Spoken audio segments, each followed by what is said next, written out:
ఓం శ్రీ గురుభ్యో నమః. రసవాదులకు, ఆయుర్వేద వైద్యులకి అందరికీ నా నమస్కారం అండి.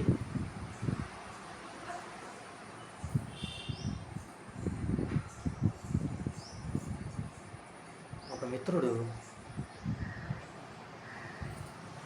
శరీరాన్ని శత్రువులతో చంపుకొని మిత్రులతో కలుపుకుంటే పని అవుతుందా? ఇదే సూత్రం ఉప్పులకి, పాషాణాలకి అన్నిటికీ వర్తిస్తుందా అనే ప్రశ్న వేశారు.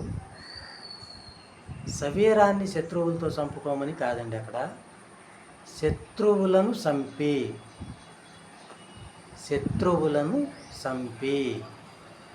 మిత్రువులను చేర్చుకొని మూసలో పెట్టి కొడితే సున్నమగును. శత్రువులు అంటే ఎవరికి శత్రువులు? శరీరానికి కాదు, స్వర్ణానికి శత్రువులు. స్వర్ణానికి శత్రువులు ఏమున్నాయో వాటిల్ని చంపుకొని స్వర్ణానికి మిత్రువులైనటువంటి వాటిని కలుపుకొని మొత్తం కలిపి నూరి మూసలో పెట్టి కొడితే సున్నం వస్తుంది. ఆ సున్నం మీకు మూల పదార్థంగా ఉపయోగపడుద్ది. అందులో ఏ పాషాణాలు పెట్టినా సరే కట్టుబడి జరుగుతాయి. అది అక్కడ చెప్పబడింది. కనుక శరీరానికి శత్రువులు అనే మాటను వదిలేసి స్వర్ణానికి శత్రువుల్ని గమనించండి. అప్పుడు మీకు తేలిగ్గా విషయం అర్థమైద్ది. చేసుకోవడానికి కూడా వస్తువులు తీసుకోవడానికి అన్నిటికీ అనుకూలంగా ఉంటుంది. మనం శత్రువులు అన్నాడు కాబట్టి వస్తువుకి శత్రువులు కాదు, స్వర్ణానికి శత్రువులు. ఇప్పుడు తాళకానికి శత్రువులు ఉంటాయి, గంధకానికి శత్రువులు ఉంటాయి, అన్నిటికీ ప్రతిదానికి శత్రువులు మిత్రువులు రెండూ ఉంటాయి.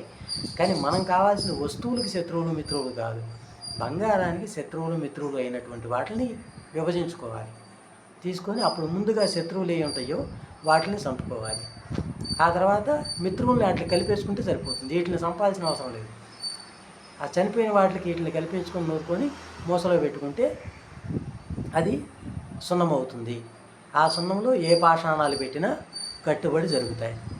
ఇది నేను చెప్పేది కాదు నాయన, సనారి విశ్వేశ్వరావధూతల వారు వేమన గారి పద్యంలో కూడా చెప్పారు. తర్వాత అగస్త్య ప్రోక్తంలో కూడా ఉంది. వేమన గారు శత్రువరుల నరిసి సరుగున ఖండించి మిత్రవర్గమునకు మేలు చేసి దండి వెలుగు చూసి పిండి మధ్యంబున అర్ధి నిలుచువాడు హరుడు వేమ. అది సున్నమయ్యిద్దా లేకపోతే ఏమీ కాదా, తెల్లగా పిండిలాగా అవుద్దా? అక్కడ సున్నము అంటారు. సున్నము అంటే పసుపు ఎత్తే పారాయణ అయ్యిద్దనే కాదండి, తెల్లగా ఉన్నదాన్ని కూడా సున్నముగానే భావించాలి. అక్కడ తెల్లగా రావచ్చు, లేదా పసుపు ఎత్తే పారాయణ అయ్యేలాగా సున్నము రావచ్చు. ఏమొచ్చింది అన్నది కాదు.